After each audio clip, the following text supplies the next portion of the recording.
Hello, can you hear me? Yes? Oh, I got a no and a yes from two people sitting within 5 feet of each other, so that's interesting. Could be louder. I am not really in control of it. Stand closer. I'm just going to lean like this. Or just do the whole plenary like this.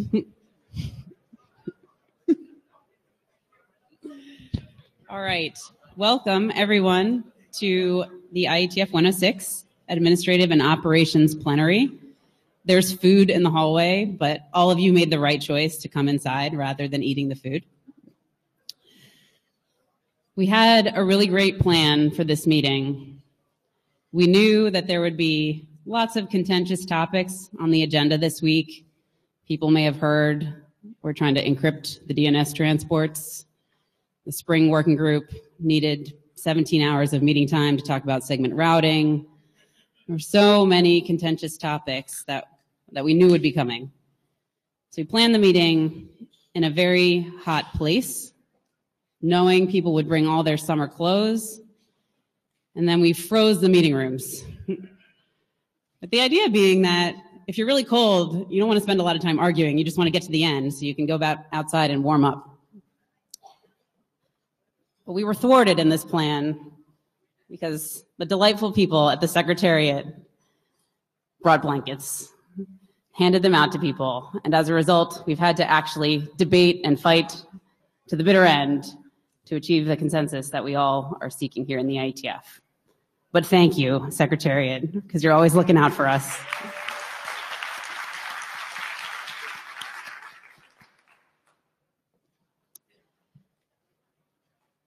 Here's the agenda for the plenary tonight. We'll hear from our meeting host first. Then we'll have brief updates from a variety of different parts of the IETF, the IAB, the IRTF, the RFC series editor, the NOMCOM, the IETF executive director, and the IETF LLC board. Have a bit of a preview of IETF 107. We have the Jonathan B. Postel Award that will be handed out here, a section in memoriam, a recognition section, and then we'll have our 3 open microphone sessions. So first, I'd like to express a huge thank you to our meeting host for this meeting, Nokia. Nokia recently signed up. Yes, thank you.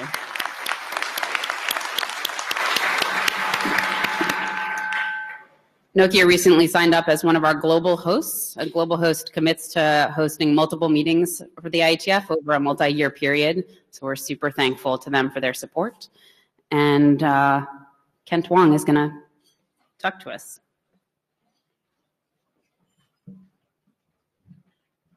Thank you. Good afternoon, everybody.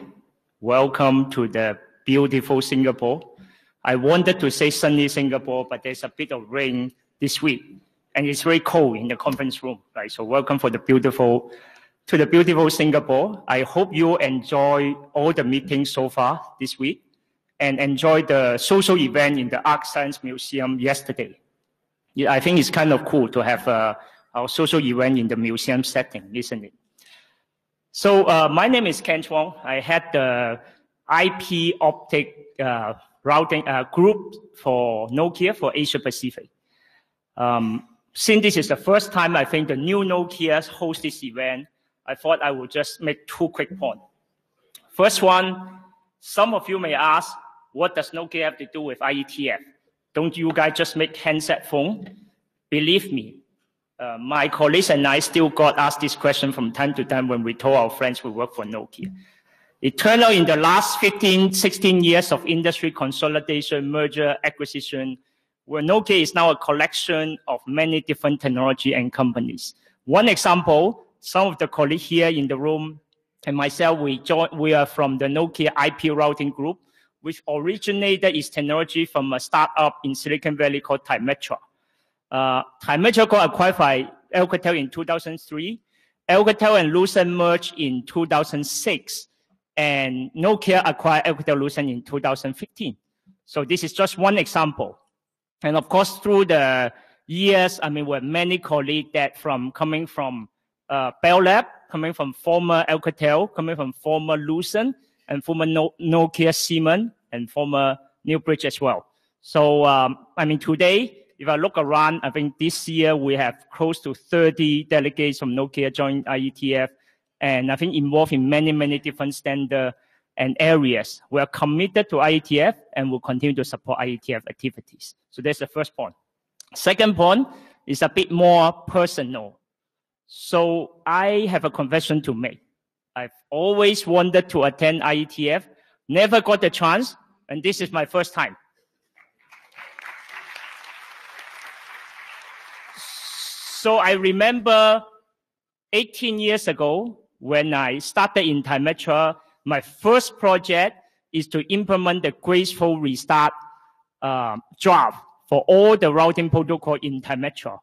So at that time, it was still a draft. So I sent a lot of email to the IETF mailing list to ask for questions, make some suggestions, always get good response and collaboration spirit. Earlier this week, I did a lookup in the IETF, and I found my name was in the announcement section for the OSPF Graceful Restart RFC. So I feel so proud to be associated to IETF in a small way, because you are the organization who continue to innovate and continue to bring advance the best of technology to make the internet and make the industry tick. So again, enjoy this week. I'm sure you will get a lot of productive work and breakthrough done this week as always, and continue to bring the best of technology to the industry. Thank you very much.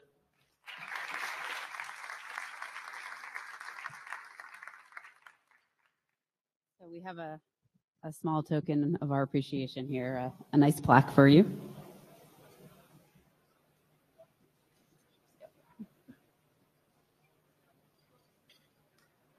Thank you.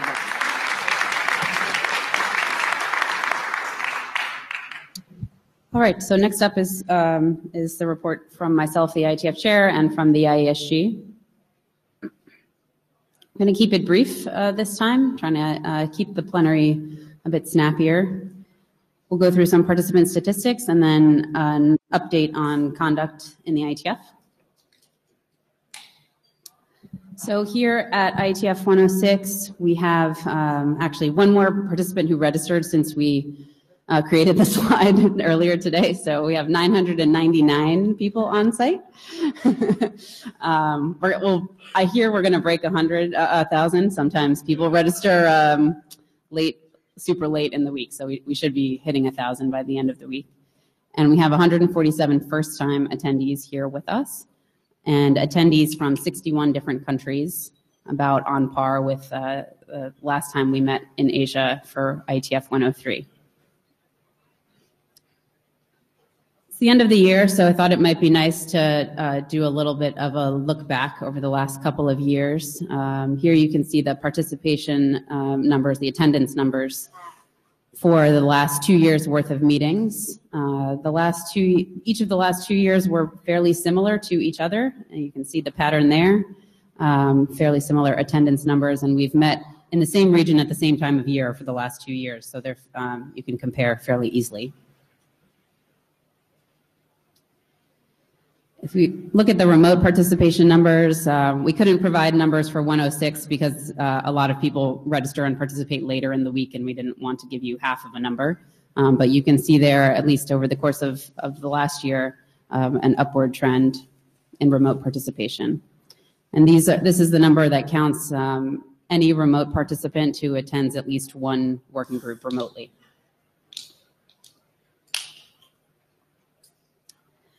If we look at the hackathon, we also see a nice upward trend there, becoming a more and more popular event. Didn't quite hit our all-time high that we had in Prague at this meeting, but still more than we had in the summer in Montreal, which is great.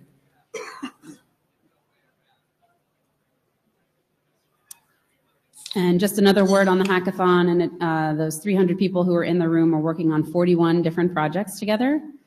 Again, this meeting, we had the Hack Demo Happy Hour on Monday night, where individuals and teams could show off their work for the rest of the community who may not have been at the hackathon themselves. And the next hackathon that we have planned is same again. It will be the weekend prior to IETF 107 in Vancouver. So for those who haven't had a chance to participate in this thus far, I really encourage you to come and check it out. The hackathon itself is free to attend. And all of that work has really had a major impact on the standards development work that we do in the IETF by creating a feedback loop with implementations and the developer community. So thanks to all who've been participating. So for the last few meetings, we've been talking about conduct and behavior in the IETF. People may be aware that we have a code of conduct in the IETF, and the objective that we strive for is that everybody who comes to participate is treated with dignity, decency, and respect. We want this to be a welcoming place for everyone. Since the last meeting, there's a few different initiatives that I've been working on and that the IESG has been working on. One is ongoing discussions between the area directors and the working group chairs about participant behavior. So collectively, as the IESG, we have a set of guidelines and samples of good and bad behavior that we've been using to have one-on-one discussions with our working group chairs about how they can foster a more collaborative and friendly environment. So those conversations are ongoing. We've also been getting some assistance from professional resources, reaching out to a few different folks who work on conduct and conflict management as their profession, and they've been helping to advise us, and we've been investigating other ways to get further support, possibly with some hands-on training, potentially in time for the next meeting. So hoping to continue to work with those people. And then finally, there's been a few updates in the realm of the sergeants at arms. These are the people who serve as the list moderators for IETF at IETF.org.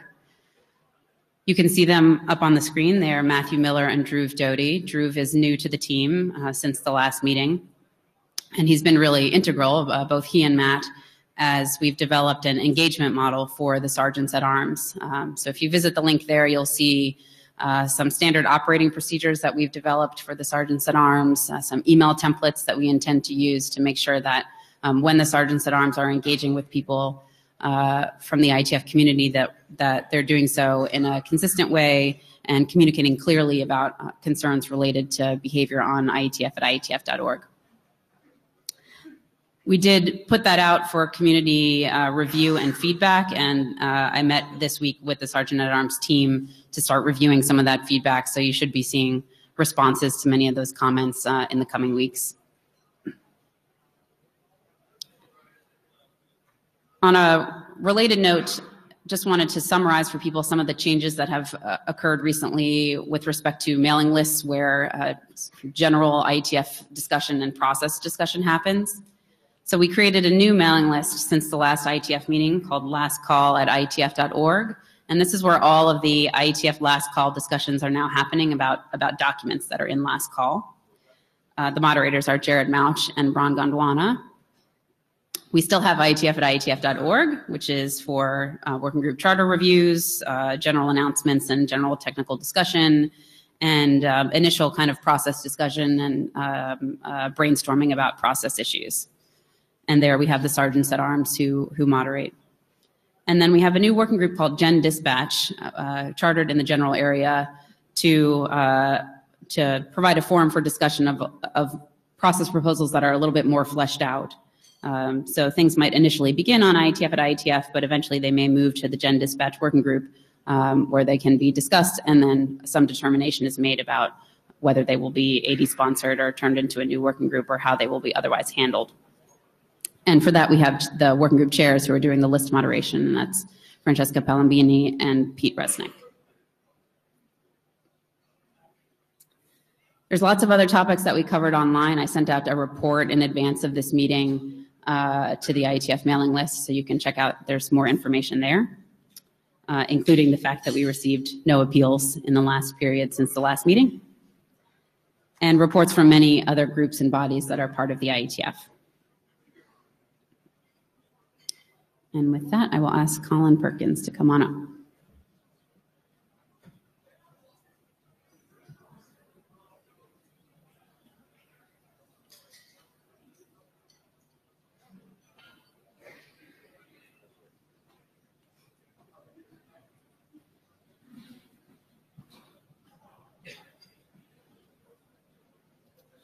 Okay, thank you, Alyssa. My name is Colin Perkins. I'm the chair of the Internet Research Task Force.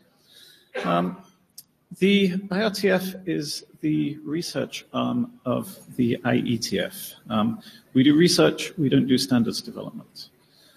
The IETF is organized as a number of research groups. We have 14 groups currently. Those highlighted in green on the slide are still to meet this week. So if you're interested in computation in the network, if you're interested in path-aware networking, if you're interested in network management, network coding, or the thing-to-thing research group, please try and come along to these groups later in the week. If you're interested in the differences between the IETF and the IETF, RFC 7418 gives a really nice primer on how the IETF works and how it differs from an IETF working group. And I would encourage you to have a look at that. In addition to the research groups, the IETF runs the Applied Networking Research Workshop in cooperation with ACM SIGCOMM. Those of you who were at the meeting in Montreal earlier in the year will have seen the previous edition of this workshop running. I'm pleased to announce that the 2020 Applied Networking Research Workshop will be running at the Madrid meeting. Will be chaired by Miria and Roland. Many of you, I'm sure, know Miria, probably know Roland as well. If you're interested in hearing more details about this, come talk to me, come talk to Miria, who's also here this week. We'll tell you about this workshop. Look out for the call for papers within the next couple of weeks. Papers will be due most likely in April next year. In addition, we run the Applied Networking Research Prize in conjunction with the Internet Society. The Applied Networking Research Prize is awarded for recent results in applied networking research that are potentially relevant for transitioning into the standards community, into shipping products that are potentially of interest to this community, both the IETF and the IETF communities. We made 5 awards this year to Florian Streibelt, to Brandon Schlinker, to Netta Rosen-Schiff, to TJ Chung, and at this meeting earlier this week to Weiteng Cheng in the IETF Open meeting. We've also have one award which has been deferred and will be awarded next year. Nominations for the 2020 Applied Networking Research Prize are open. If you've read any interesting papers, looking in the area of applied networking research, please consider nominating them. The link is on the slide. The nomination deadline is this Sunday, the 24th of November. Thank you.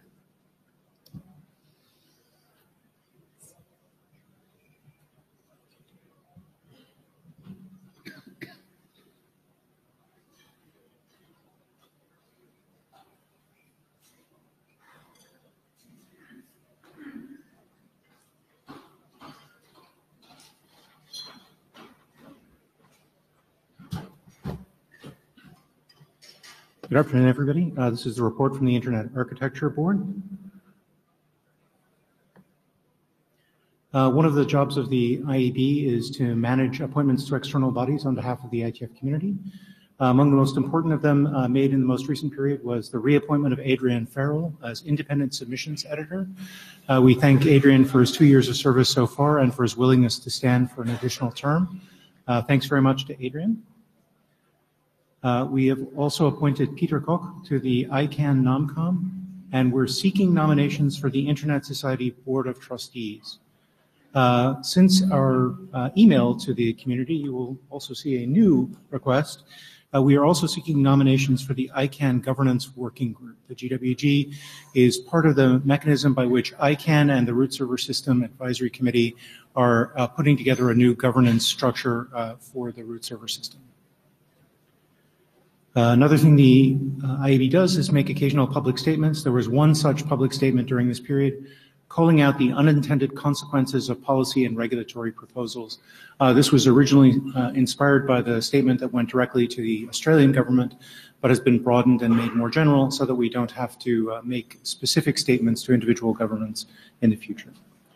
I'm happy to report, like the ISG, there were no appeals in this period. During this period, a number of documents moved to the RFC editor. The first 4 of these are a cluster that came out of the IETF IASA 2 process.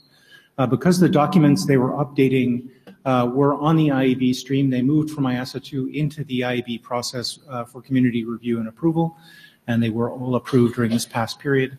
The last one here was draft IEB 50 years, which was Heather's reflections on the first 50 years of the RFC series.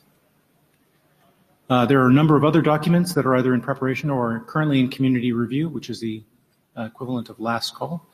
Draft IEB for the users. The internet is for end users. The harmful consequences of the robustness principle, principles for operation of internet assigned numbers authority registries, and long-term viability of protocol extension mechanisms.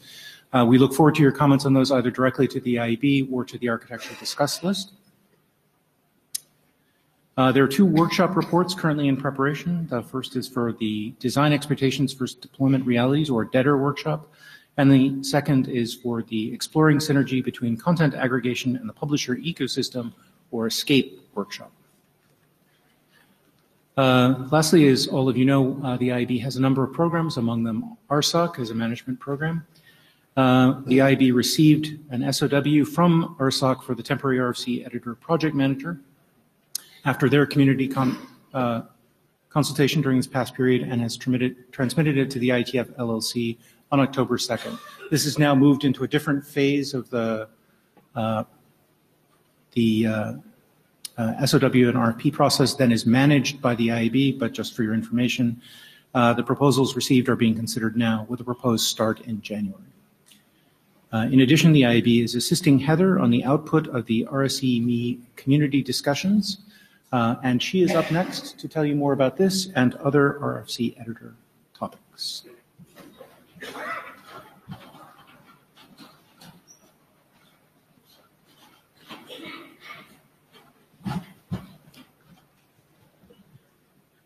You're all so quiet. Did you hibernate in the cold? No? Okay. Heather Flanagan, RFC series editor for a little while. I'm just going to go through a couple of quick updates. So, you know what I'm going to ask. How many of you are aware that we're working on changing the RFC format? Some. Well, if you're not, we need to talk because it's already happened. So we are not in the process of, we have in fact changed the RFC format. And with the publication of RFC 8651 on October 8th, we are now in the process of, we have this huge corpus of documents that all need to be converted. Everything that was in Auth 48 has been converted. And we're now going through RFC Editor and the edit queue and on all those other things to get them all into V3. And we're finding so many lovely edge cases of things that we have to iterate on to figure out what's the right thing with the tool, et cetera, et cetera. This is one of the reasons, as you may recall from conversations earlier this year, that the service level agreement is essentially on hold until April so that we can work through this process and then try and get caught up on things. If you would like to help, because one of the things that makes this challenge, as I mentioned, we have a nice large corpus of material, including things like Cluster 238. It came in at the same time the format was going live, so did Cluster 340. That's a lot of documents. If you have a document in queue that isn't in Auth 48 and you would like to perhaps reach out to the RFC editor and say, we're willing to help do the work to convert this to V3, please drop them a note and tell them that. If you want to know a little bit more information as to what would you be getting yourself into if you made such a marvelous request, I strongly suggest you look at the FAQ that's linked to on these slides. It answers a lot of questions that people have had about, well, what about tables? What about diagrams? What about all these other things? So it's a very important resource for you, and I hope you all become familiar with it. I did not name this session, by the way, the RSE-ME. No, I didn't do that. But the session was held yesterday morning. And this was sort of the culmination of a set of virtual calls. We had 3 in different time zones to get as many people involved as we could. The result of these conversations held on the calls, in the session, and on the RFC interest mailing list is to recommend establishing an open IAB program that would basically drive consensus in the community of interest around any changes to the RFC editor model. If you would like to know more about that, I've already updated the draft based on the feedback in the session. That got posted this afternoon, so that's out there. And if you have feedback on that in terms of what's being proposed for moving this conversation forward, now would be a really good time to share it. Because my hope is that the draft is reasonably complete. It's not going to be published as an RFC, but it's something that I would like to be able to hand off to the IB at the earliest possible moment so that they can actually act on the recommendations this year. I mentioned the service level agreement being on hold until April. How many of you know that for everything V2 and earlier, there's now annotated RFCs that have been annotated with verified errata? Some of you know that. Most of you are just staring at me. Well, guess what? They are there. You can get to them via the data tracker. If you know that there is an RFC that has errata and they're not showing, make sure that the errata are verified, not hold for document update, not anything like that. And those are out there. We do not have those for V3 yet because there's just not that many V3 documents at this point. And it require a little bit of a different work and a different tool chain to do that. So it is expected later. And with that, that is my last 5 minutes of fame as the RFC series editor. I wish you all the very, very best going forward. And I will come up with the IB for questions later. Thank you.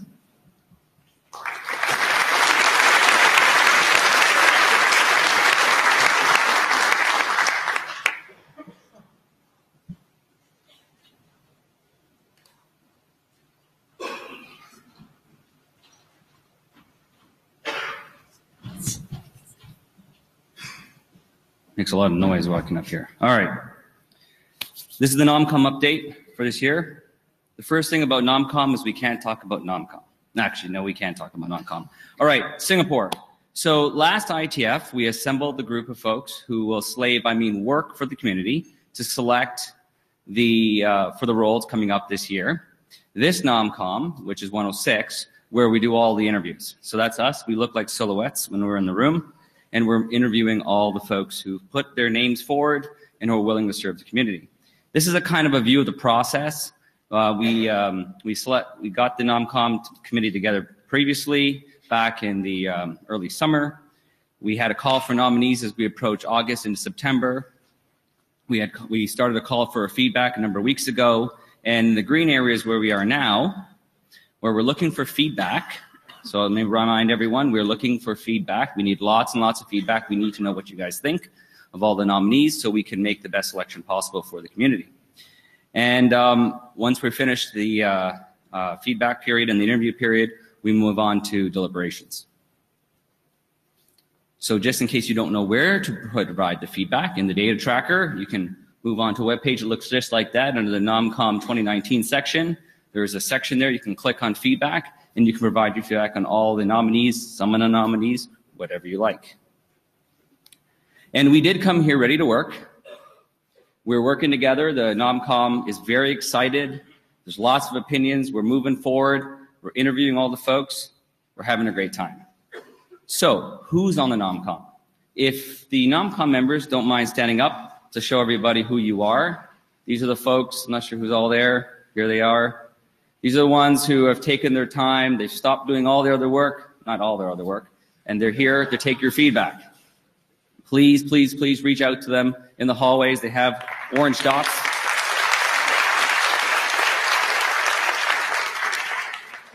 The best way to know what happens at the IETF is to be part of the NOMCOM. You learn a lot about the various positions, about their various roles. It's a great experience. And we feed you. So don't forget that. There's so much food, we're all going to gain 5 pounds. So there's a number of positions. We have ISG positions and we have IAB positions available for this cycle. Those are 2 years. Those are for 2 years. And this year, we're going to, this is the start of the refilling of the LLC and the trust positions. And those are 3-year moving forward. Last year was the one and only year where we had a 1, a 2, and a 3-year as we fed in and primed those new positions. But moving forward, every year the NOMCOM will refill one of the outgoing positions, both for the board, the LLC, and for the IETF trust. So, eye chart. No, I'll just highlight a couple of things. I was told everyone likes numbers, so I have some numbers here. As I noted in the gray box areas, LLC board, IETF, there was 3 positions last year. Moving forward, we're going to have 1. So what are all these other numbers? There's been a lot of discussion about, hey, how many people do we have for the various positions? Just to highlight a couple of things that we've noticed within the NOMCOM, just for the community to be aware. One good news is we had an amazing number of nominations for transport this time around. It was very, very high.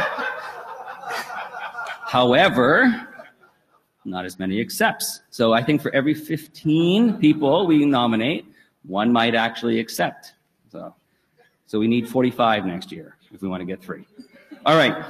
The purple and the black triangles, or not triangles, sorry, squares, is one thing we've noticed is sometimes when there is an incumbent who also wants to, who continues to go forward, there's sometimes tends to be less people willing to put their name forward for that position.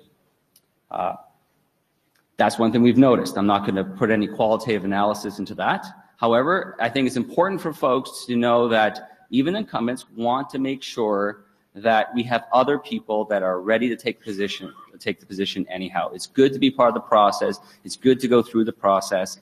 And we don't know. We always want the best folks for the roles. So I would, don't let incumbency block one from, putting their name forward and accepting the opportunity to serve the community in a greater capacity. It's very important.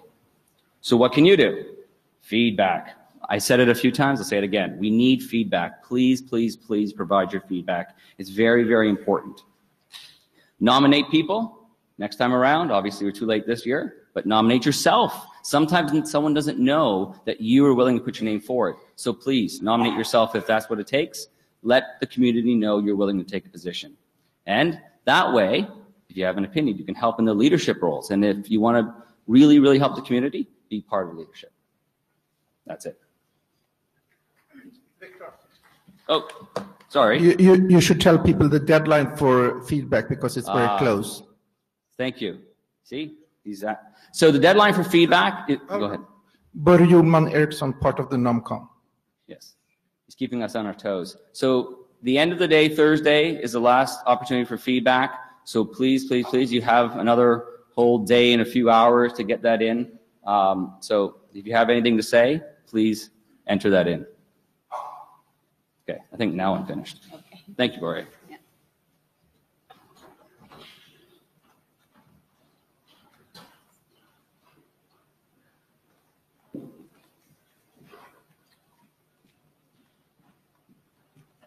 Yeah.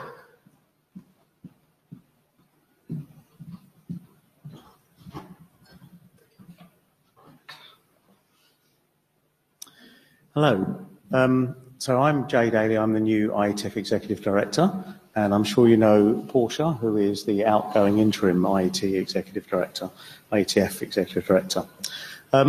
Before I start with the slides, I just want to give a little thank you to some people. So 4 weeks into this role, and I've had considerable support getting myself acquainted with some arcane customs, with lots of different processes, with some unusual documents and various other things. So I've had fantastic support, thank you very much, from Portia particularly, been very efficient, from the Secretariat, who have been absolutely spectacular, from Alyssa, who's gone out of her way to give me significant time to help with things, and from the many members of the community that I've come across and spoken to. So thank you. It's been very welcoming and a very nice way to start off in a new job. It will probably all go to custard from now, but up to now it's been wonderful. Thank you. So, first of all, I want to thank our global host, Nokia, who have gone out of their way to make this a successful meeting. Could I please ask you all to give them a round of applause? Thank you.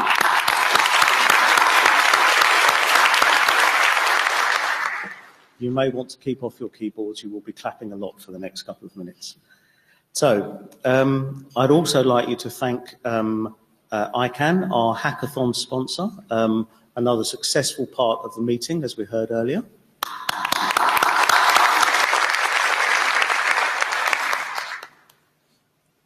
The welcome reception, which I particularly enjoyed, was supported by Mora Telindo, a broadband company who we'll also hear about later as well. So can we please thank them very much?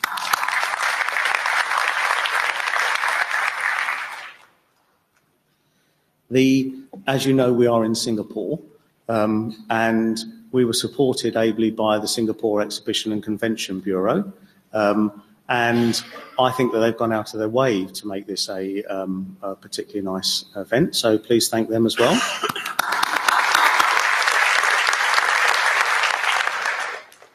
Of course, is the home of gin, and I do hope you've all experienced that. So our connectivity sponsors, Equinix, Mora Telindo and NTT, once again have gone out of their way to deliver fantastic bandwidth to us. Please thank all of those.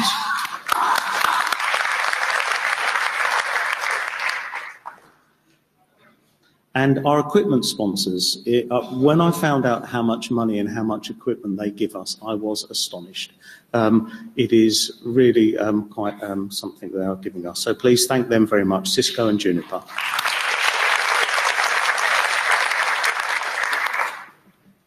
And our sisters program sponsors also deserve a thank you. That is Comcast and Fastly. Thank you very much.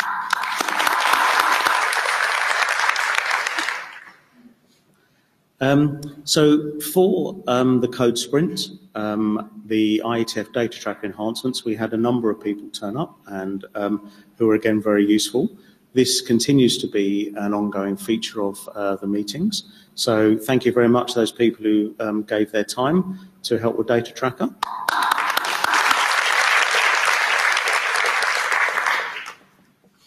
The NOG team, I am also very impressed by. I have been in there and they have explained everything in great detail and I have come away with my head buzzing. That has been remarkable. I have resisted the temptation to tell them how to do things differently, so that has been marvellous.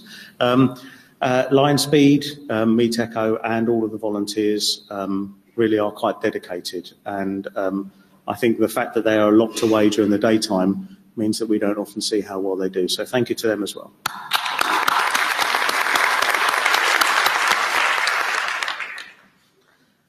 So for IETF 107 in Vancouver, our host will be Huawei. So please thank them for agreeing to sponsor that meeting.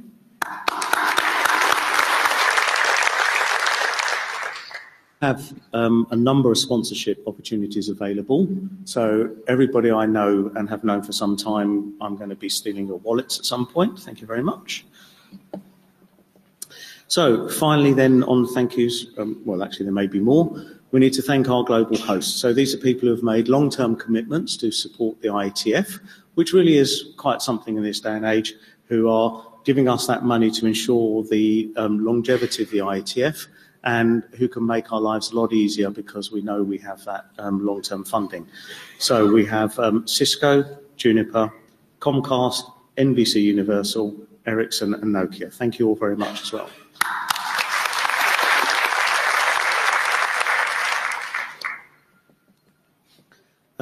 Future meeting venues, we have a number of these pinned down. Now, just to note that beginning in 2022, you probably know this better than me, we are shifting the order of the regions so that Asia is the first region in the year. This is where we stand so far. We're currently still looking for sponsors for some of these meetings, and we are still looking at venues and cities, so we can't yet fill this in fully, but that will be filled in over time and you'll hear about that. Right, so for this meeting, we have had, these are the figures to show you the number of participants. Revenue is above budget. Don't get excited. It's not going to be an open bar. Some years and sometimes it's under, sometimes it's over. It's very good that it's over, but we have to look at it over a longer term prospect for that. But it's still very good for this meeting. Registration breakdown, as you've heard. We still have, we have a breakdown across there of people. I'll leave that for you to have a look at. I think one of the things I will be looking at is better data here for the ISG so that they're able to look at this and do something more valuable with it. But for now, this is simply a table for you. So that's it. Thank you very much. There will be proper thanks to Portia and the board session. But thank you all for making my first time pleasant. Thank you.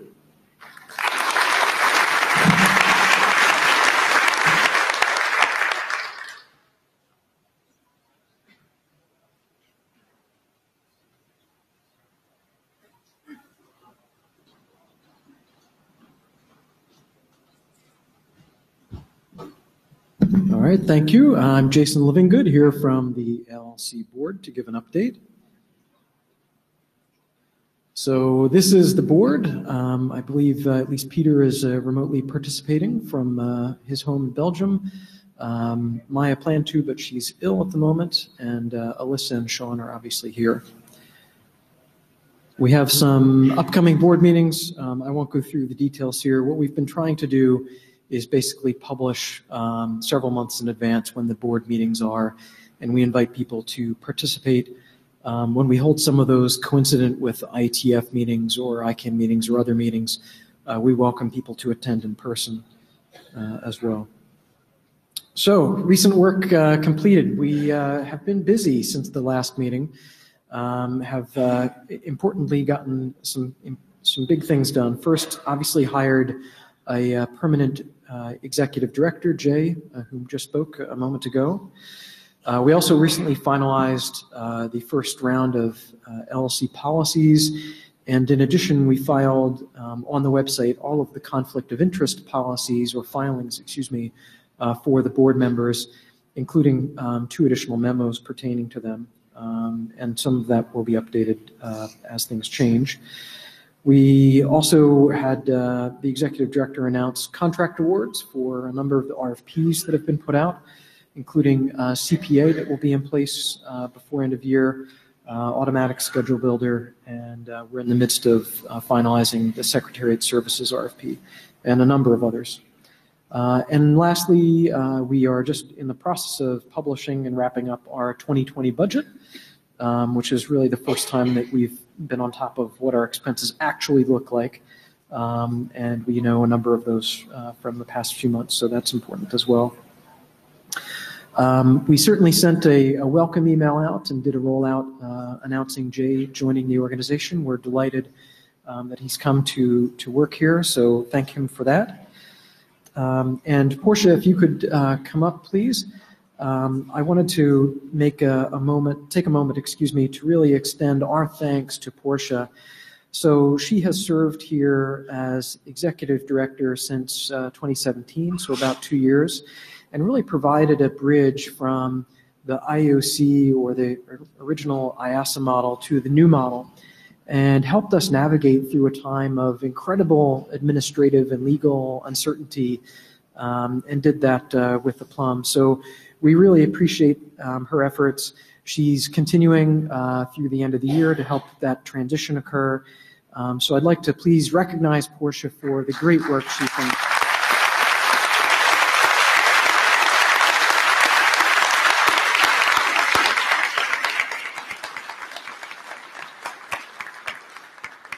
And we have a couple things, because we know that the IETF can be a real pain in the ass, or pain in the back, or pain in the neck.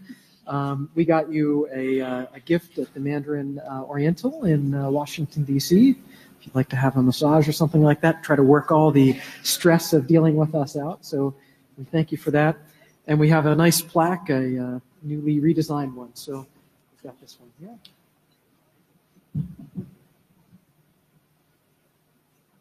Thank you very much.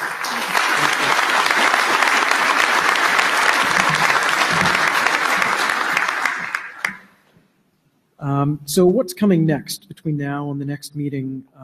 First, while we announce the policies, that doesn't mean that they're really enforced. So we have to implement them, which essentially means roll them out and then have a compliance program to ensure that we comply with them. And so expect to hear more news on those things soon. We have a number of RFPs that need to be wrapped up, basically contracts that need to be done. So Jay is on top of that with legal counsel, so we're pleased that that will close out by end of year. And then finalize the 2020 budget. That should occur over the next couple of weeks, so don't anticipate any issues there. And then as we shift focus to next year, we'll have a face-to-face meeting in the first quarter, and the focus of that will be to extend the initial strategic assessment that we did and focus a little bit more on things like fundraising and sponsorship and the endowment, and really sort of go back to square one and say, what's our objective for each of these activities and where do we want to go over the next few years? How do we want to resource them so that we can, say, increase fundraising or sponsorship or what have you? So that's an important one.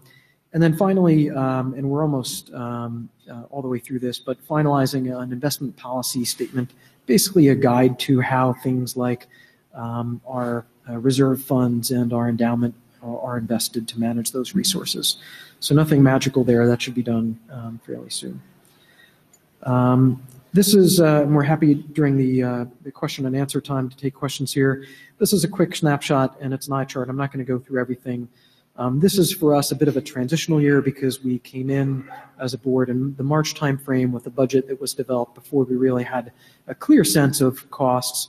And in a number of cases, we've had delays from when we projected bringing resources on.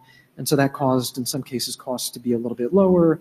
In other cases, things ended up being a little bit more expensive than we thought. So all those things netted out, we think that our 2020 budget will be a little bit more accurate in those respects because we've got real working data to go from.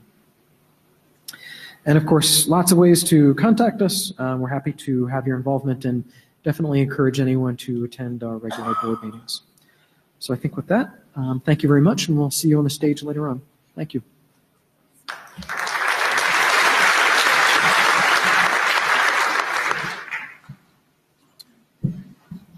So just wanted to give a quick preview of IETF 107. Anybody who's had a great time here should think about joining us again in March. IETF 107 will take place in Vancouver, March 21 to 27.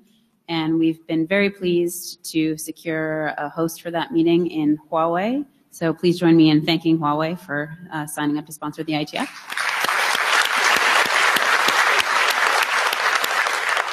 This will be the fourth meeting that Huawei has hosted for the IETF, and they also hosted the last meeting that we had in Vancouver, IETF 88. So we're very pleased to have their support, and they're quite pleased to be able to provide it to us. And next up, we have the Postel Award.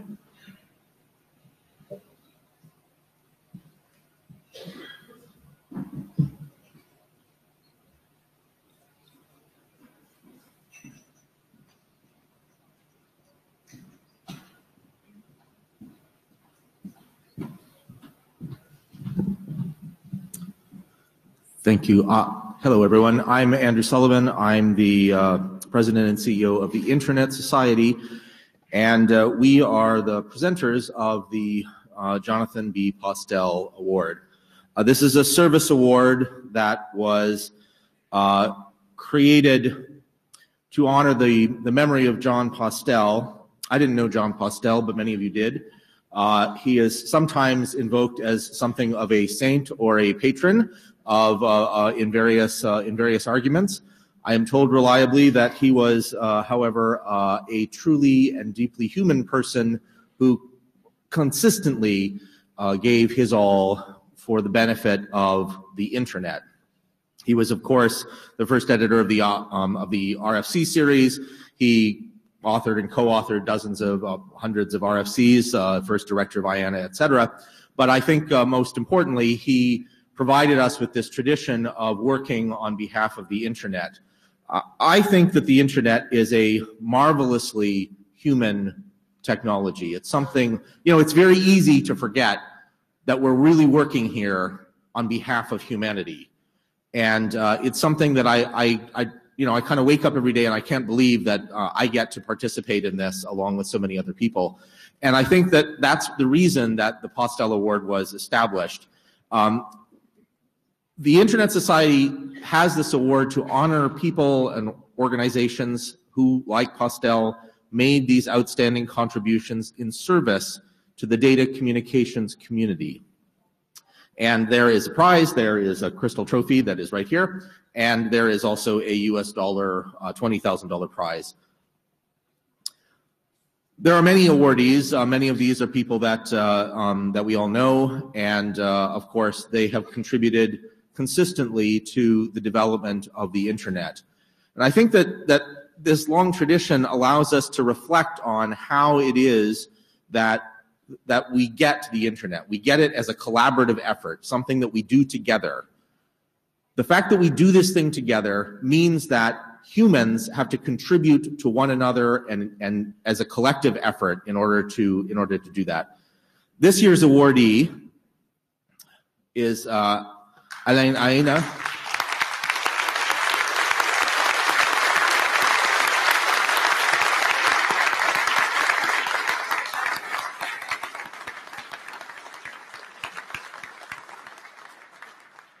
Many of you know Alain, as we can tell, and he has been a contributor to the internet community for many, many years. He is one of the people who brought IP to Africa in the first place.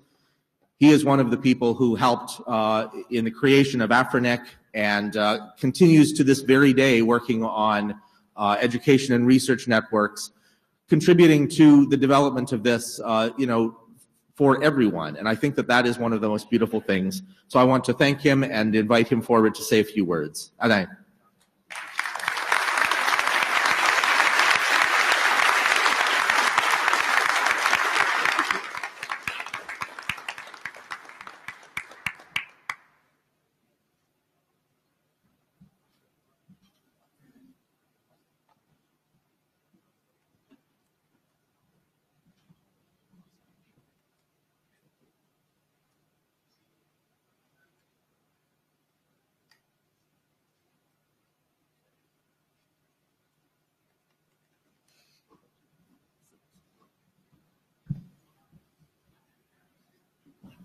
Yeah, thank you, Andrew.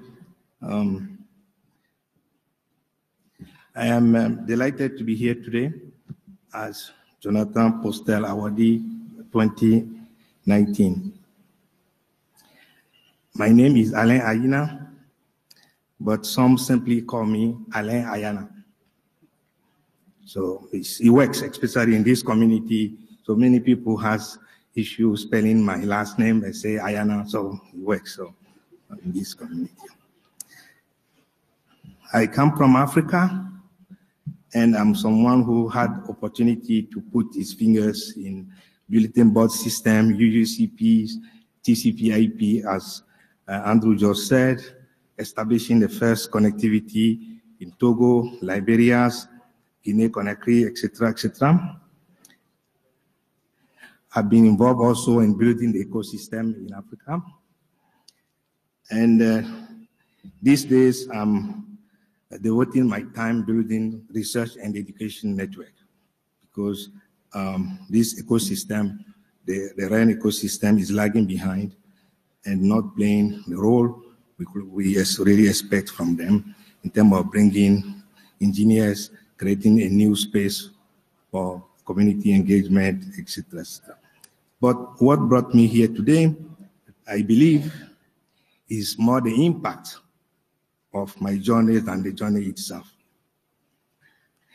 I embraced the technologies in mid-90s, where courage and determination were needed to build the knowledge, to convince people, to let you demonstrate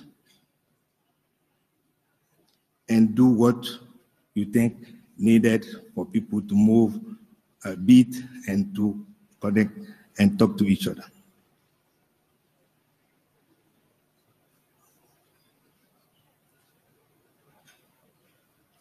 It was also important to really push fight, go places, talk to government, talk to civil society that Africa cannot stay away from what was going on at that time.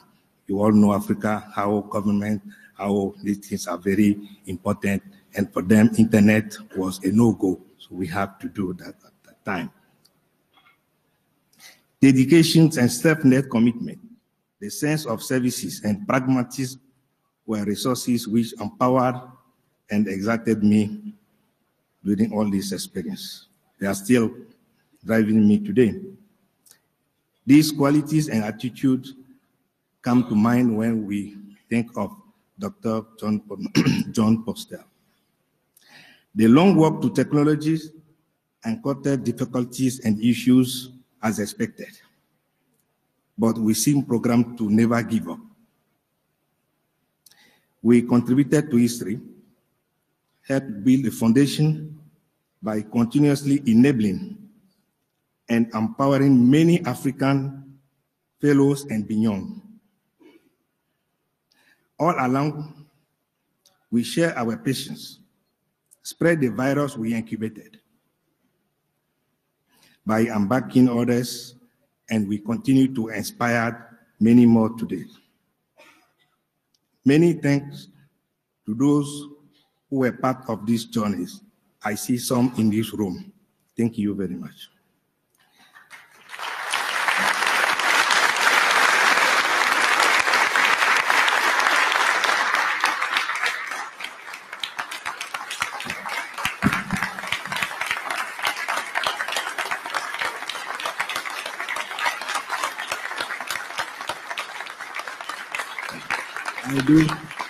I do ask for permission to conclude by giving a special thanks to someone who many of us know very well, Professor Nikweno, who made the long trip to be here tonight.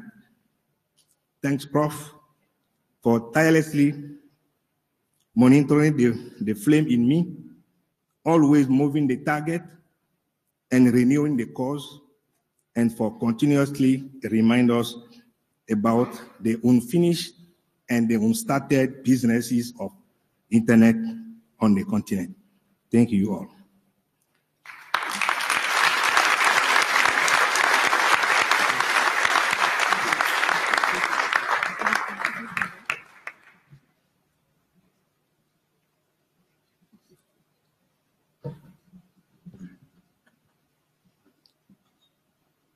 Okay, I'm gonna ask Bob if you can come on up.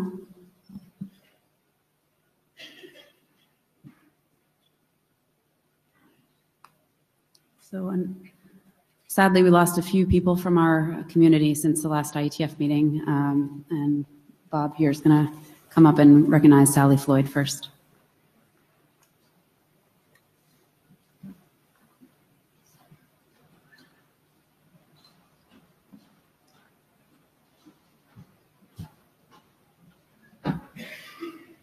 Yeah.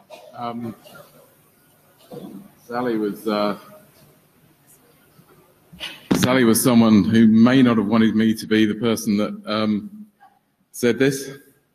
We had our run-ins,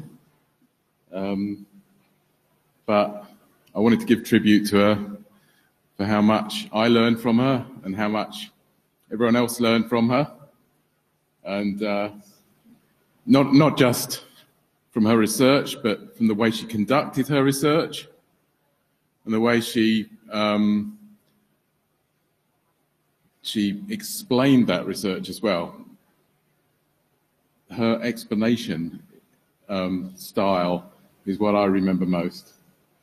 But for those of you that don't know who Sally was, because she's not been around for some time now, she retired in 2009. She was someone who knitted together the research community and the IETF and the IAB. She retired 2007, she retired from active life here 2007. If any of you have heard of RED, the random early detection algorithm, that was Sally and Van Jacobson. I've tried to find out which it was more of, but they were working together. And that, along with many of our other research papers, put her at the point 2 years before she retired in the top 10 cited researchers in the whole of computer science. So, that's quite something. It's not just in networking. She introduced the network simulator NS2. She was one of the leads on that and helped also to bring in NS3 afterwards. And she also was the author on many RFCs here. You can go and look at her list, but if I pick out, I guess she's most known for her crusade for careful congestion control, and she wrote many RFCs on that. She was on the IAB and wrote a number of policy RFCs. Her work on ECN, explicit congestion notification, and mostly, I guess, was all her work on TCP. All the parts of TCP that were brought in over the years to improve it, a lot of that was Sally. So, but as I said, it was her explanations that I remember most. She sort of put aside time to go and sit on a sofa with you and explain how you needed to think about something, and how to understand something more deeply. And she'd come to the mic in a conference, and she'd always explain to the audience the whole background before she gave the comment about something. She never assumed that everyone knew everything. So I particularly wanted to just say that I think the internet's a lot safer because of Sally. And you have to think what would have happened without her. Everything she did about congestion control particularly, if she had not done that, we might not have had the internet we've got now. And just that ramming home continually how important it was, even though it's something that had never, after the congestion collapses in the 80s, it is something that never happened. You have to keep remembering what never happened so it doesn't happen. And the other point someone made to me was also all the people who she explained to, she would put so much time into that. You think if those people had not have listened to her, how many dangerous things would have happened on the internet because of all the stupid research that she stopped. Okay? And so that is why the internet's a safer place without Sally. And this chap here is going to come on next. His comment, when I asked him what he would say in one sentence about her, he said, "She walks on water."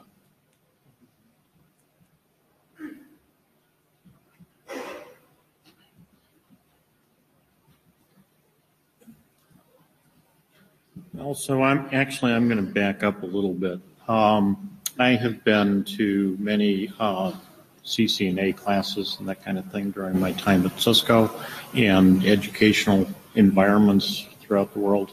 And everywhere that I would go, I would have the teacher, the professor, come to me and say, "Would you spend the lunch break with the women in my class? Because they think there is no place for women in IT." And I actually had a talk that I would show them. And I would say, "Let me introduce you to a few of my friends." And Sally was an important one in that talk. Just the expertise and the persona and all that she brought to the party was very important. Huh? Oh, I have to actually use the mic. Okay. So now let me talk about one more, Keith McClory. The SNMP protocol was the outcome of the doctoral research done by Marshall Rose. It's brought to the IETF with 4 major architects behind it, Marshall and Jeff Case and Steve Waldbusser and Keith. Now, I went around and I spoke with, or I emailed with, various people who knew Keith and knew his contributions and asked them for comments. And if there was one thing that I heard from every single one of them is that he was a gentleman and a very good engineer. So I've included those comments on the slides here. Andy Bierman, I note, is on the Meet Echo tonight.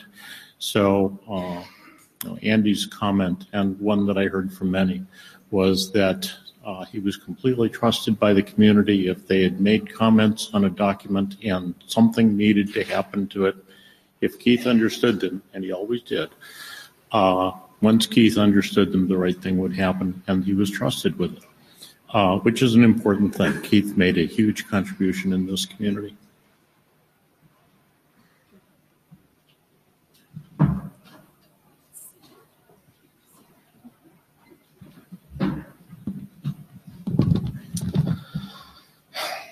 Stan Radcliffe, who was the Monet Working Group Chair, passed away on October 22nd of this year. I started working with Stan probably around 20 years ago.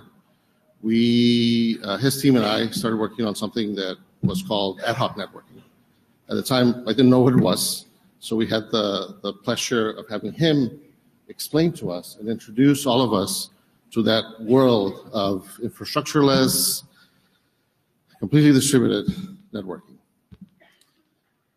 At the beginning of our collaboration, we didn't know each other very well, but we quickly, the whole team, got to know him, got to know his sense of humor, self-deprecating, sarcastic, and sometimes even politically correct.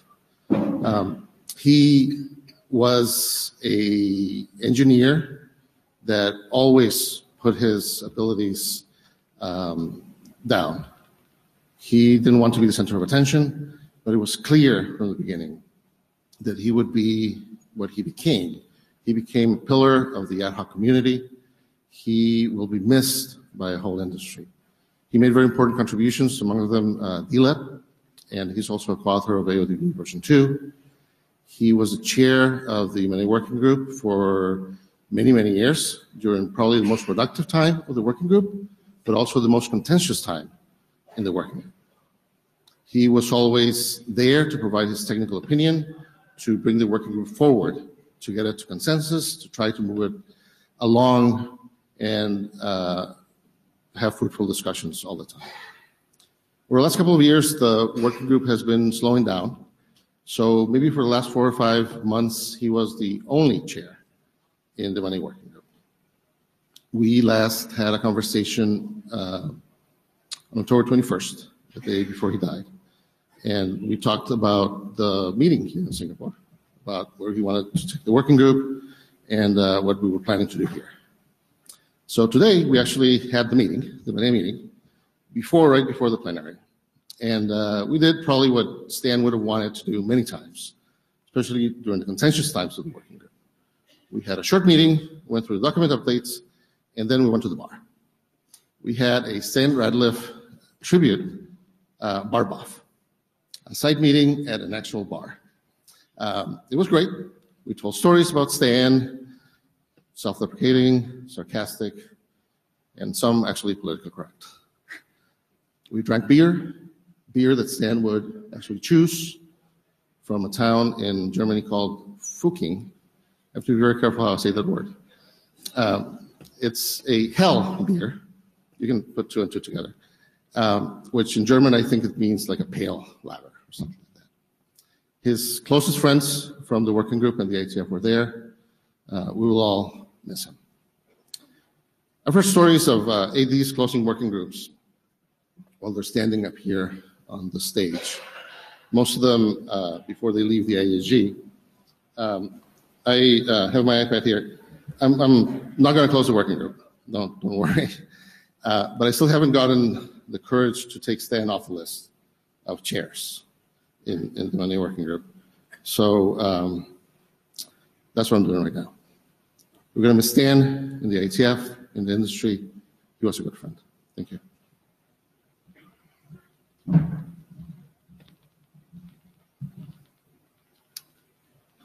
Thank you. Let's have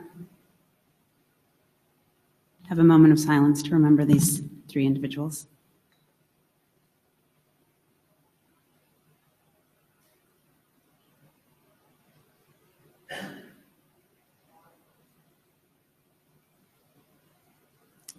Thank you. And thank you, Rob and Fred.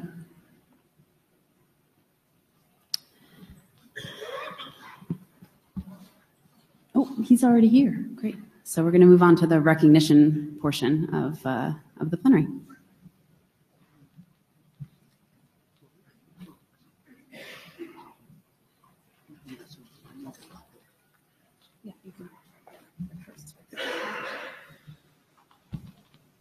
Hi, I'm Adrian Farrell, and currently I'm serving as the Independent Submissions Editor. And it's my task this evening to thank Heather. So, Heather, can we have you up here so that we can embarrass you publicly? I was going to do some history of the RSC series editor and so on, but I went for a reference to a draft that Heather had written, and frankly, you might as well read her draft because I won't do nearly as good job. Some observations about Heather then. Largely speaking, I'm in awe of Heather, and this is not simply because my wife is an editor. I have a long list of things to say about you, don't worry. Heather is, I think, unflappable. At least she appears to be. She sort of drifts around serenely like a swan, and maybe underneath her legs are flapping, but we really don't notice that. And I think she sort of parachuted into our very, very strange environment. We're an odd set of people. I wouldn't say that we're easy to get on with in a work sense, and it's not an easy environment to enter. But Heather seemed to just drop in and was immediately working and being effective. In particular, she inherited two issues that have been hanging over us for absolutely forever. The fact that we publish our documents in ASCII, and we really ought to go a bit beyond that, and that our publication format was maybe a little rusty and old. And those seem like insurmountable problems. They've been there forever, but Heather just got on with it, and as you saw from her slides earlier, progress has been made. Heather is always polite, at least she's always polite to me, and she always appears to be polite to everybody else. She's charming and totally and absolutely professional, and every time I see her in a difficult situation, dealing with it, I'm just blown away by how she manages to remain calm and professional. She's been a great asset to us, and I find it hard to imagine the IETF without her, but although she will be missed, we thank her and hope she will do well in her new work. And I think me get it. It's from Alyssa, but anyway. Thank you.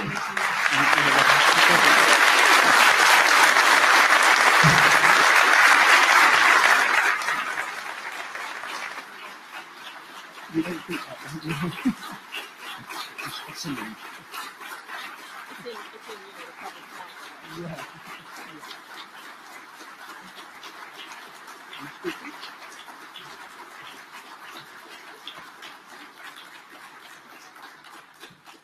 Thank you. It's been a character building experience.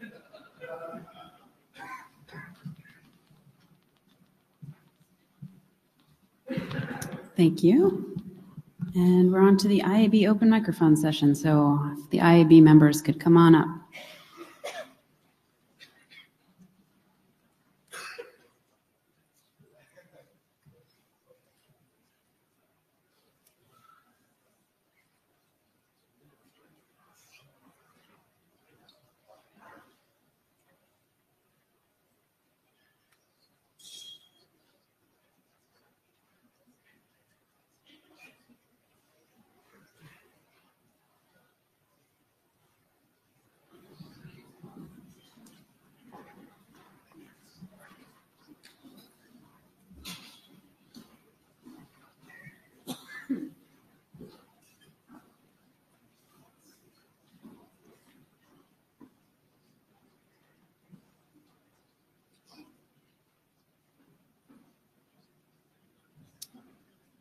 Eric, why don't we start with you with introductions? Eric Nordmark, Jeff Tansura, Wes Hardiker. I'm Colin Perkins. Alyssa Cooper. Seth Hardy. Random stranger. Melinda Shore. Jim Muni. Brian Trammell. Stephen Farrell. Mark Nottingham. Martin Thompson. Christian Wiedemann. Jari Ark. The mic lines are up.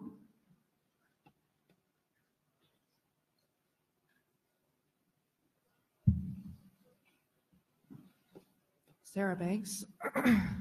I don't have a question. I really just wanted to stand at the microphone one last time and say thank you to Heather Flanagan. You've made my 6 years on the RSOC an absolute dream. I couldn't have asked for better. I think what you've given to the IETF, since I didn't have any of that past history, I mean, no disrespect to everybody who came before you, but for anybody who comes after you, they have extremely large shoes to fill. I appreciate the advice that I've gotten, maybe received, mostly gotten. And if the C in RSOC stood for classy, then you would definitely put the class in classy. I'll miss you. Thank you. Job Snyders, NTT, first-time NOMCOM member. It's very exciting that I get to have a hand in replacing 6 of you.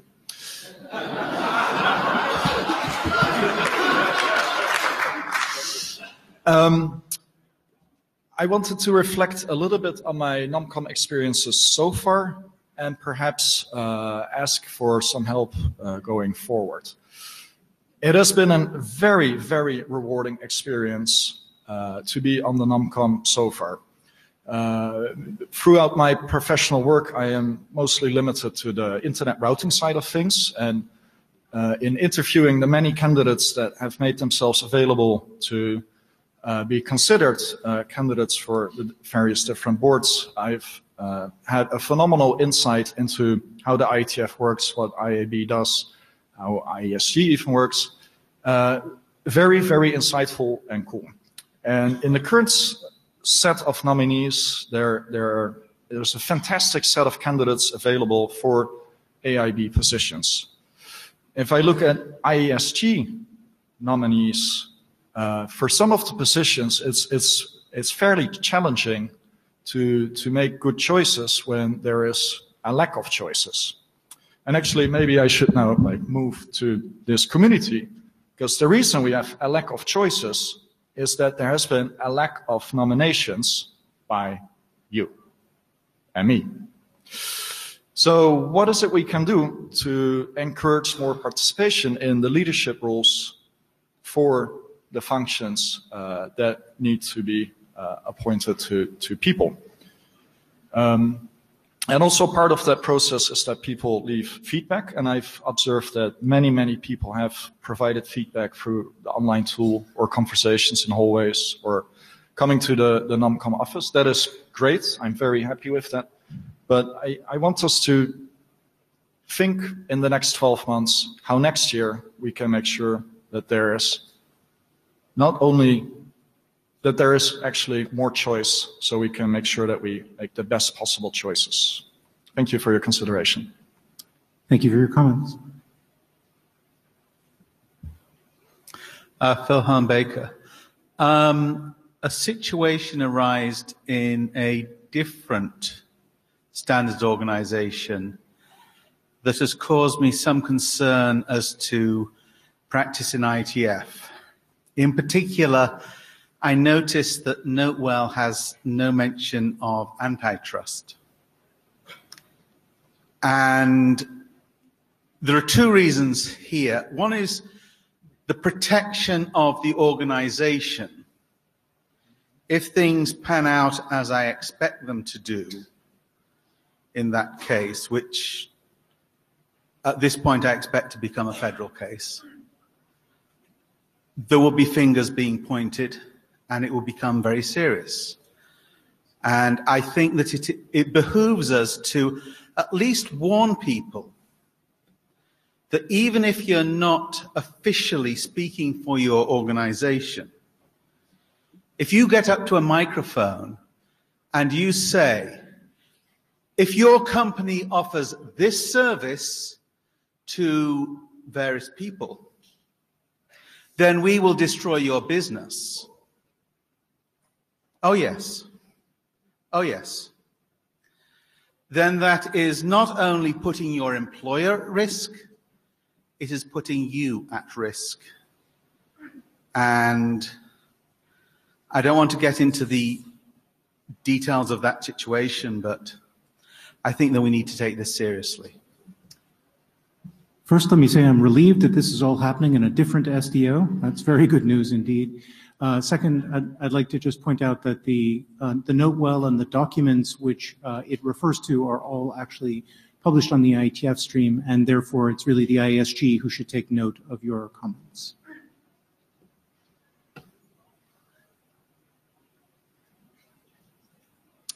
The mic lines are open. Is there anybody else with a comment or a question for the IAB? Thank you very much. We'll move on.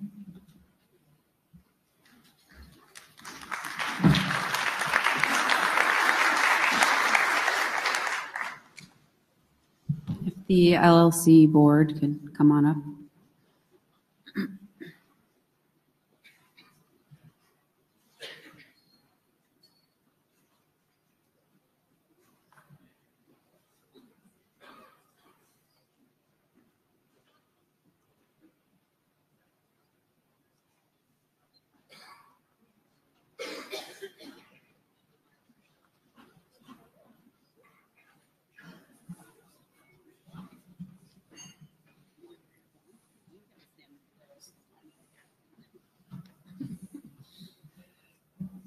All right, we're happy to take questions. There's one in the back. Hi, Mike St. John's. Just one quick question.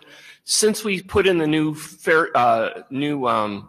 rate structure, how many of the early registrations represent people who didn't actually end up showing up? Do you have any idea what those numbers are?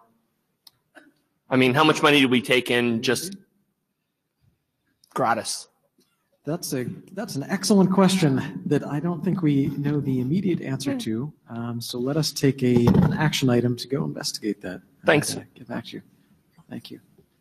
Yes. Yeah, Brian Carpenter. Hi, Brian. Thanks for the report earlier. I'm not trying to be provocative, but as you know, the previous thing we had, the IAOC, dug its own grave by getting far too deep into micromanagement. So I'd like to know, now that you have a permanent executive director in place, what the board is going to do to make sure he does the management and you do the strategy. Well, I think that's one of our key jobs is to make sure that that's the case. And we've set those expectations with Jay from the start, and I think it's going to be a regular topic of conversation to ensure that we are doing so. I think certainly habits have to be set with the new executive director. Yeah, Alyssa, you want to add a bit of color on that. Jay started 4 weeks ago, and for the last 3 weeks, I have consistently found myself saying, please go ask Jay, which has been delightful. So hoping to continue that as we go forward. Bob? Oh, yeah. Shivan Sahib. So I learned this IETF meeting that the one-day guest pass program that allowed local researchers and academics to attend the IETF for free for 1 day, the program was discontinued. And as a co-chair of a research group, we have relied on this program to get local researchers to come and give presentations. So I understand some of the reasons behind why this was done. Just wondering why it was not announced, and also wondering like if there's a plan for like having something similar, because it is. I feel like it is a goal of the IETF. You know, one of the goals the reasons why we go to different venues is so that we can engage with the local community. And I think, you know, professors and students are an important part of that. So just wondering if there is a plan to either have something like it or reinstate it. Thank you for your question. So it's true that we had to put the guest day program on pause. We were having some difficulty with people who were abusing the program for the purposes of being able to travel to a particular country, and then they weren't actually local people. They were just using it to get into the country and then not showing up at the IETF meeting. So we had to make a decision on short order about that, but it's under consideration for what to do in the future. And, you know, we're hoping to find a way that we can accommodate something similar somehow. But in the meantime, we need to figure out how to not have it be abused in that way. So it's not gone forever necessarily, but we need to work out how to make it functional. Hi, Bob Hinden. So when Jay did the presentation earlier about future meetings, it went by sort of quickly, so I may have this wrong, but it looked like there was not a meeting in Asia year after next. Did I see that right? Do you want to pull up? Maybe it's still back here. No, the year after that. Yeah, next year we're going to Bangkok. We're switching the rotation. So we're switching Asia from the November to the March slot. So it's basically a time of year shift for when the 111s occur. Yeah. So from 2022 onward, we're hoping to have Asia in the March slot. But for 2021, there will be no Asia meeting. Correct. 2 in Europe, 1 in the U.S. Right. Yeah, I would have thought maybe there would have been like an email to the list about this or something. Okay. Yeah, I mean, because I thought we were going to do Asia every year. For obvious so reasons. The policy is to have roughly equal allocations between the 3 regions, but it also says that in any given year we might not make it to every region because of this kind of fluctuation. So if you look at the meeting venue policy document, that's what it expresses. Right, but will we catch up? I'm sorry? Will we catch up then? Will there be 2 meetings in Asia in 1 year? Right. I think the point is that over time we aspire to hit each region roughly the same number of times. So that's what we're attempting to do. Okay. Well, you understand my comment. Yes, I think we do. Yeah. For sure. Again, if it was would have been nice if it was mentioned. Thank you. Fair enough. Hey, Jason, it's Elliot here. I just wanted to thank the LLC for the opportunity to engage on the discussion about draft LEAR. We got to stop meeting like this, which looks at investigating new modes for meeting. It's when we met, I think I took 2 things from it. The first is that Jay is going to take on board to figure out some questions to ask that might help us in the community deliberate about how we might meet differently or how much resources we're using as we meet. Second thing I took from that so that people know is that I will continue to engage with this community so that maybe the community can bring forward approaches that they want to try over time. And so I just again want to thank you guys for not forgetting about that. And obviously you had very important things to do like hire Jay. And I look forward to working on this problem so we understand our carbon footprint, understand how we can continue to work effectively, maybe even by reducing our carbon footprint. And I'll be talking more with everybody about this soon. Cool. Thank you. Okay. Great. Thank you very much. Appreciate it. Anything else?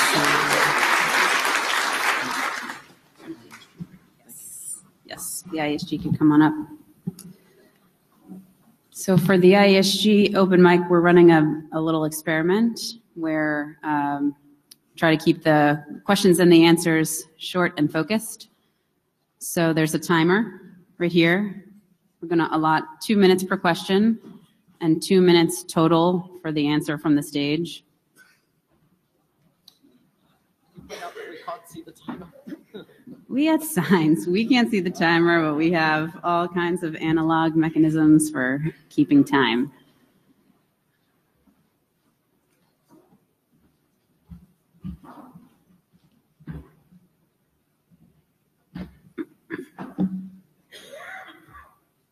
Adam, can you start, please? Adam Roach, Art Area Director.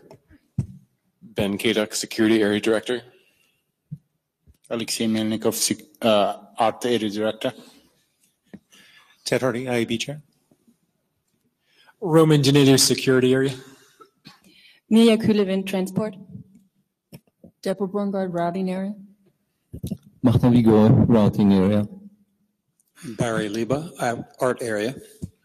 Warren Kamari, Ops Area. Alyssa Cooper, General Area. Alvaro Retana, Routing. Ignas Bagdonas, Ops. Suresh Krishnan, Internet. Eric Ving, and used by my last name to be the last one, Internet Area. Okay, the mic lines are open.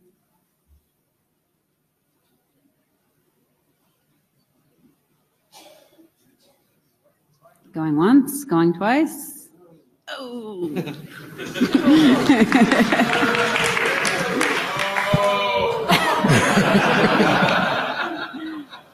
I will attempt not to use my full 2 minutes.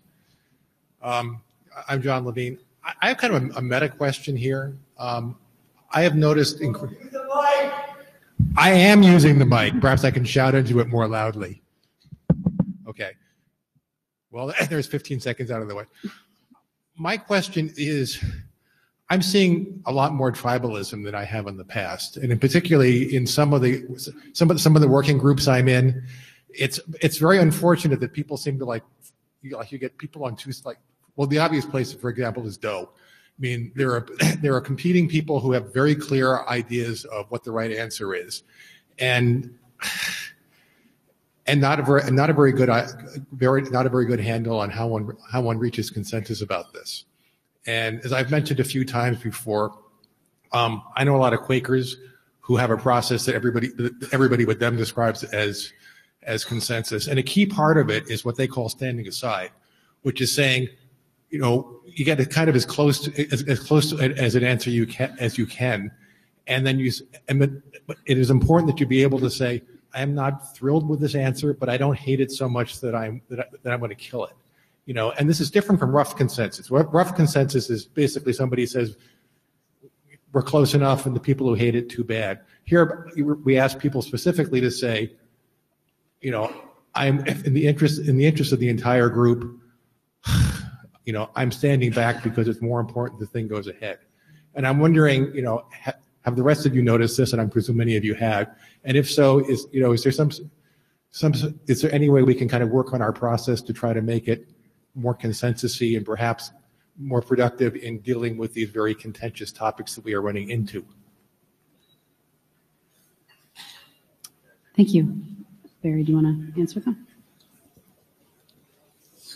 I think we have to rely on the working group chairs to lead this. And Pete Resnick has been having conversations with the working group chairs, for instance, today in the working group chairs lunch, trying to help sort out how to call consensus and how to lead people into consensus. And Alyssa has been working on getting training for the working group chairs that we're going to be starting to set up soon. So I guess that's my answer. Yeah, and sort of following on from that, this sort of taking a step back or being willing to stand back and say it's more important that it goes ahead than that I get my way, is something which needs to be learnt over time. If you have some recommendations or suggestions where you see that working that you can send that people can sort of learn from, I think would be really helpful. Often though, I see people have incredibly strong views. And so having somebody be willing to actually say, you know, I'm willing to take a step back is tricky. But yeah, if you can send hints, pointers, that would be helpful. Yeah, I think to answer the first half of your question, yes, I think more of us have seen that. And another thing that I would add is that some of the steps that we're trying to take to help sort of improve the general conduct are related to things that we can do to get people to think about what are the actual disagreements and what is best for the internet as a whole, and maybe facilitate that sort of standing back that you described. Okay, thank you. Thank you. Wes Hardiker, ISI, and I'm here to answer John's question. And a number of you have heard this speech from me this week alone, but the reality is that we have a culture in the IETF where we desire to poke holes in somebody's technical statements and technical plans without really considering if there's any good parts you want to make use of. And so rather than looking for the good parts, we'll get a line of 20 people that want to, poke a hole, and often the same hole that the person before them, just found. It does start with the working group chairs. It does start with the IESG members, and to talk to the person that asked the question about what can we do to get more appointees to the IESG members. We need a better environment where people are rewarded for actually helping and actually participating, as opposed to standing on two sides of a fence and just refusing to even look over the fence to see the other side and whether the grass is even there. That's going to take work not just from the IESG members, not just from the working group chairs. It's going to take work from the whole community. And I encourage to go back to the non-com person that was asking about, how do we select who's going to be appointed into a position. We need to select a culture that's going to be positive and constructive and not just destructive. It's important to point out weaknesses in a technical argument. It's also important to fix those technical weaknesses rather than just point them out. Thank you. Bob?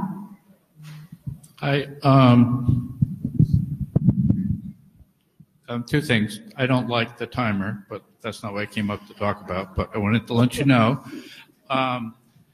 So there was a recent discussion on the IETF list about the role of area directors and how much work they have to do or don't do or all of that.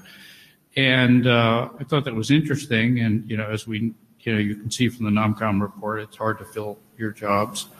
So I'd like to hear from you guys, and you don't need to do it in whatever the timer says. But I'd like to get your feedback on, how we can make this not such an impossible job so we get a bigger pool of people to select. Thank you. So thank you for your question. We had a discussion of this in the ISG day before yesterday, and we felt that the discussion on the list had gone in many different directions, and that as a first step, what we thought would be useful would be to just draw up a list and sort of categorize the various different parts of the problem and directions that this conversation had gone in. There's also a lot of history here. Many IESGs have discussed this problem, been faced with similar non-com statistics. So we thought as a baseline, it might be useful to just outline what the set of issues are that have been raised. and try to structure our own thinking and discussion that way instead of, the mailing list threads. And another part of our discussion was also around the perception of how much time the AD role takes, and that although we disclose this in the job descriptions and whatnot, that it still might not be clear exactly what the range is of the amount of time that various different ADs dedicate to the job and do so successfully. So that's another item or one of the items that we could potentially try to clarify. Other people want to share their thoughts? Suresh? Yeah, thanks, Bob. So one of the things we noticed was that a lot of the things in there have been suggested and tried before as well. So that's kind of why we want to collect all those things and talk about previous experiences on some of these things, right? Like the directorates, what worked, what didn't work. So we want to take some time to come up with a comprehensive answer over there on what we think about what's come up there. Yeah, and I would also add that the amount of work that it takes to be an AD is to a large extent dependent on what you want to make it take. I mean, if you don't feel a need to put in all of your time, it's definitely possible to do the job in less time than some of us are putting in. Any other questions? All right, thank you.